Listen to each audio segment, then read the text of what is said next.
प्यारे तलबा, अस्सलामु अलैकुम।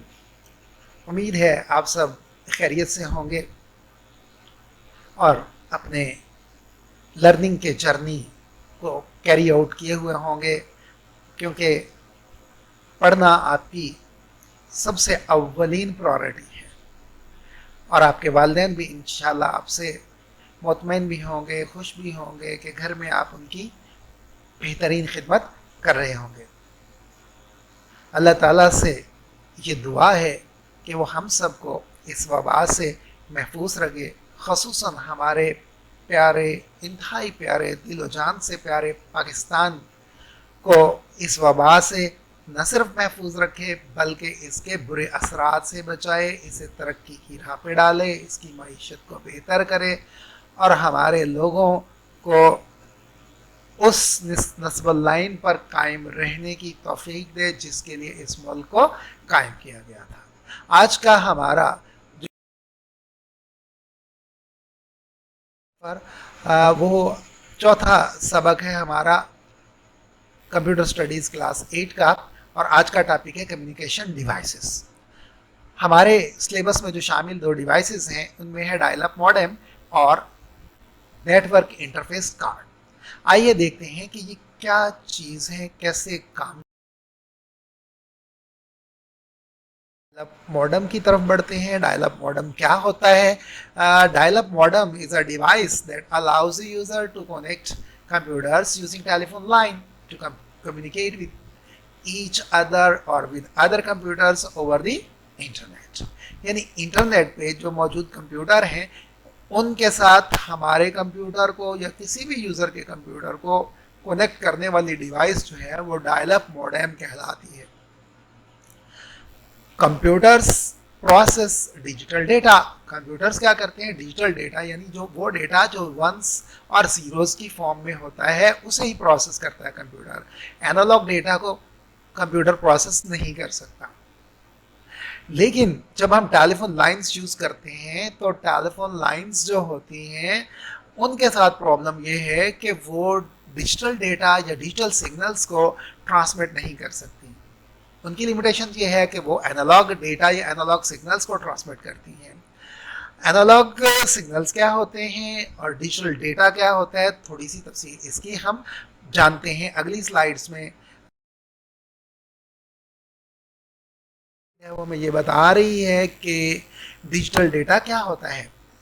A binary signal, also known as logical signal, is a digital signal with two distinguishable levels। यानी binary data या डिजिटल डेटा या लॉजिकल सिग्नल्स असल में दो डिस्टिंग्विश लेवल्स पे होते हैं, दो लेवल्स होते हैं जिसके दरमियान वाजे फ़र्क होता है। एक को हम ज़ीरो से प्रेजेंट करते हैं, दूसरे को वन से, या समटाइम्स हम एक को ऑफ से जाहिर करते हैं, दूसरे को ऑन से। इसके हम लो और हाई से भी रिप्रेजेंट कर देते हैं। यानी जितना भी डेटा है वो जीरोस और वन की शक्ल में है और उसी डेटा को ही कंप्यूटर पर जो है वो प्रोसेस कर सकता है। कंप्यूटर जो है वो एनालॉग डेटा को प्रोसेस नहीं कर सकता। एनालॉग डेटा कैसा होता है ये भी हम देखते हैं, लेकिन पहले इसे गौर से देख लें कि इसमें ज़ीरो और वन के दरमियान की भी कोई कैफियत नहीं है। या ज़ीरो है डेटा या वन है, ना इससे ज़्यादा ना इससे कम। सिर्फ दो सूरतें हैं सिग्नल की, या ऑन ऑफ या ज़ीरो वन या हाई लो। जो आप डायग्राम देख रहे हैं ये एनालॉग डेटा है, एनालॉग सिग्नल्स है।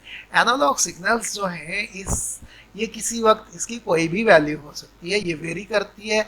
अब इस डायग्राम में ज़ीरो से पहले वेरी करती हुई 120 तक जाती है, फिर 120 से डिक्रीज होती हुई -120 वोल्ट्स तक जाती है। इसके दरमियान जितनी भी वैल्यूज़ हैं वो इन्फिनेटली मैनी है क्योंकि ये रियल नंबर्स हैं, तो इन्फिनेटली मैनी वैल्यूज़ में से कोई भी वैल्यू किसी भी वक्त किसी भी एनालॉग सिग्नल की हो सकती है। ऐसे सिग्नल्स को हम कहते हैं एनालॉग सिग्नल्स।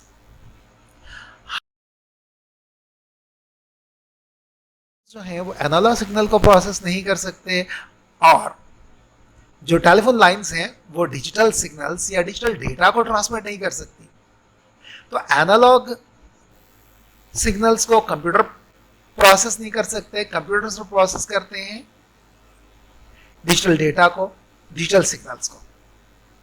अब ये सारा काम जो है ये परफॉर्म करती है डिवाइस हमारी जिसका नाम है dial up modem. Dial up modem जो है ये सेंडर साइड पे भी होगा, रिसीवर साइड पे होगा। सेंडर साइड का आपको पता है सेंडर होता क्या है, रिसीवर क्या होता है। आपकी याद दहानी के लिए मैं इसे दोबारा रिपीट कर देता हूँ कि सेंडर वो कंप्यूटर होता है जो डेटा या कोई मैसेज जो है वो ट्रांसमिट करता है, और जो कंप्यूटर या डिवाइस उस मैसेज को रिसीव करती है उसे हम कहते हैं रिसीवर डिवाइस। सेंडर साइड पे ये जो हमारे पास मॉडेम लगा हुआ है वो क्या करता है, क्योंकि कंप्यूटर हमारे पास जो है वो सिर्फ और सिर्फ डिजिटल डेटा को प्रोसेस कर सकता है, तो वो मॉडेम क्या करता है, उस डिजिटल डेटा को कन्वर्ट करता है एनालॉग डेटा में। क्यों करता है, क्योंकि टेलीफोन लाइंस जो हैं वो सिर्फ और सिर्फ एनालॉग सिग्नल्स को ही ट्रांसमिट कर सकती हैं, इसलिए सेंडर जो है वो डिजिटल डेटा को एनालॉग सिग्नल्स में कन्वर्ट करता है और इस प्रोसेस को कहते हैं मॉड्यूलेशन, और फिर इसे ट्रांसमिट करता है टेलीफोन लाइन पे। अब देखते हैं कि रिसीवर साइड पे ये जो मॉडेम लगा हुआ है ये क्या काम करता है। On the receiver side, it receives analog signals and converts into digital signals. Receive करता है जो सिग्नल्स वो कौन से हैं, वो एनालॉग सिग्नल्स हैं, और मॉडेम अब क्या करेगा, इन एनालॉग सिग्नल्स को कन्वर्ट कर देगा डिजिटल डेटा में, ताकि डिजिटल डेटा या डिजिटल सिग्नल्स को कंप्यूटर दोबारा प्रोसेस करके आप तक पहुंचा सके, आपके सामने कोई अंडरस्टैंडेबल फॉर्मेशन ला सके। अगर वो पिक्चर है तो जाहिर सी बात है वो दोबारा पिक्चर की शक्ल इख्तियार कर लेगी डिजिटल पिक्चर की शक्ल में। अगर कोई साउंड क्लिप है तो वो साउंड की फॉर्मेशन में आ जाएगी। तो ये जो प्रोसेस है जिसमें रिसीवर साइड पे मॉडेम ने क्या किया, एनालॉग डेटा को डिजिटल डेटा में दोबारा कन्वर्ट किया है, तो इसे कहते हैं डीमॉड्यूलेशन। तो मॉडेम जो है एक्चुअली मॉड्यूलेशन और डीमॉड्यूलेशन, मॉड्यूलेशन से एमओडी लिया, डीमॉड्यूलेशन से ईएम ले लिया, डीमॉड्यूलेशन, मॉड्यूलेशन और डीमॉड्यूलेशन मिलके क्या बना, मॉडेम। अब आप देख सकते हैं इस डायग्राम में कि मॉडेम एक्चुअली काम क्या कर रहा है। एक कैलिफोर्निया में पीसी पड़ा है, उसमें जो डिजिटल डेटा है वो 100101111 की शक्ल में है। मॉडेम पहले उसे क्या करेगा, मॉड्यूलेट करेगा। मॉड्यूलेट करने का मतलब क्या है कि इसे एनालॉग सिग्नल्स में कन्वर्ट कर देगा। एनालॉग सिग्नल्स जो हम टेलीफोन लाइंस के जरिए ट्रांसमिट होते हुए रिसीवर साइड पे पहुंचेंगे, वहां पे मॉडेम क्या करेगा, इस एनालॉग सिग्नल को दोबारा डिजिटल डेटा में, उसी डिजिटल डेटा में जो कि सेंडर ने सेंड किया था, कन्वर्ट करेगा। इस कन्वर्जन का नाम क्या है, जी हाँ ठीक समझे आप, ठीक जवाब है आपका, इसका नाम है डीमॉड्यूलेशन। अब इस बाइनरी डेटा को रिसीवर पीसी जो है दोबारा अंडरस्टैंडेबल फॉर्मेट में कन्वर्ट करता है। अब हम देखते हैं कि what are the limitations of dial up modem. Dial up modem जो है उसकी लिमिटेशंस क्या है। उसकी सबसे पहली जो ड्रॉबैक है वो ये है कि वो स्लो स्पीड है, उसकी स्पीड बहुत स्लो है, डेटा ट्रांसमिट करने की स्पीड बहुत स्लो है। दूसरी बात यह है कि अगर टेलीफोन लाइन इंटरनेट के साथ कनेक्टेड है तो उस टेलीफोन लाइन पे कोई कॉल प्लेस नहीं की जा सकती जब तक इंटरनेट को डिस्कनेक्ट ना कर दिया जाए। If a telephone line is connected with internet, the line cannot be used for phone calls unless internet is disconnected. Telephone cables are weaker to signal distortion and noise. जब signals transfer होते हैं, travel करते हैं on some media, तो उसमें distortion यानी signals जो हैं वो ख़राब होते हैं, उसमें नॉइस क्रिएट हो सकता है, डिस्टॉर्शन पैदा होती है। तो अगर मीडिया हमारे पास ज़्यादा अच्छा हो तो डिस्टॉर्शन और नॉइस को कम किया जा सकता है, लेकिन टेलीफोन लाइंस वाला जो मीडिया है ये डिस्टॉर्शन और नॉइस के अगेंस्ट वीकर है, इन्हें कंट्रोल नहीं कर सकते। नेक्स्ट जो कम्युनिकेशन डिवाइस है हमारे पास वो है नेटवर्क इंटरफेस कार्ड। डायग्राम में आप देख सकते हैं कि ये नेटवर्क इंटरफेस कार्ड है। ये कार्ड पीसी स्लॉट में लगता है और ये कार्ड जो है सिस्टम यूनिट के अंदर पीसीआई स्लॉट्स होती हैं मदरबोर्ड पे, उसमें ये कनेक्ट होता है और फिर आगे इसके साथ दो किस्म की केबल्स जो हैं वो अटैच हो सकती हैं। एक ये जो गोल आपको नज़र आ रहा है कोएक्सियल केबल के लिए है, दूसरा जो है वो ट्विस्टेड पेयर केबल के लिए, जैसे टेलीफोन जैक है उस किस्म का एक जैक बना हुआ है, वो यूज़ होता है। नेटवर्क इंटरफेस कार्ड होता क्या है? A network interface card NIC is a computer hardware component that connects a computer to a network. It only connects a computer to a network. Whereas dial-up modem connects the computer to the internet through telephone lines. ये difference है दोनों में। ये cable के जरिए, किसी भी cable के जरिए, कौन सी कोएक्सियल केबल या ट्विस्टेड पेयर केबल जो है उसके जरिए आपके पीसी को कनेक्ट करता है किसी भी नेटवर्क के साथ, जबकि डायल अप मॉडेम कनेक्ट करता है टेलीफोन लाइंस के जरिए आपको इंटरनेट के साथ। इसके फंक्शंस क्या है? It prepares, sends and controls data on the network. क्या क्या काम है?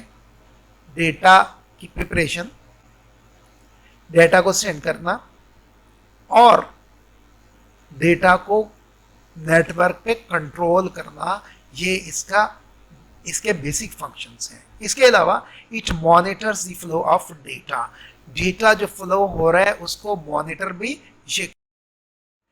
Furthermore it also transforms the data coming from the network into digital form so that the data can be used by different network devices such as computers, printers, etc.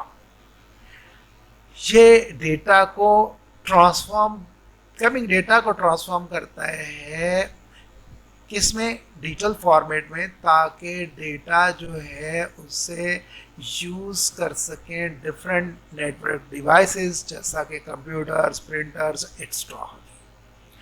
तो आज का हमारा lesson इख्तिताम को पहुंचा। अगर आपको कहीं कोई कंफ्यूजन हो तो मेरा नंबर जो है वो वेबसाइट पे दिया हुआ है, वो व्हाट्सएप पे है। व्हाट्सएप पे भी आप, ऑफनली मैं ऑनलाइन रहता हूँ, आप मुझे कॉल कर सकते हैं। अदरवाइज़ मेरे नंबर पे आप कॉल प्लेस करके मुझसे पूछ सकते हैं। लेकिन बेटा याद रखिए कि हमारे YouTube चैनल को आप सब्सक्राइब भी करें, उसके बेल आइकन को भी क्लिक करें, ताकि आपको नोटिफिकेशन मिलते रहें कि कौन सा लेक्चर जो है वो चैनल पे अपलोड हो चुका है। अगले सबक तक के लिए इजाज़त दीजिए। अल्लाह हाफिज़। अल्लाह आपको महफूज रखे, अल्लाह आपको लर्निंग की तरफ लेके आए, आपके इल्म में इजाफ़ा करे। और जाहिर सी बात है, इल्म में इजाफे की दुआ जो है रब्बी ज़िदनी इल्मा, इसे बार बार दोहराते रहिए ताकि अल्लाह पाक आपको ज़्यादा से ज़्यादा इल्म अता फरमाए। अल्लाह हाफिज़।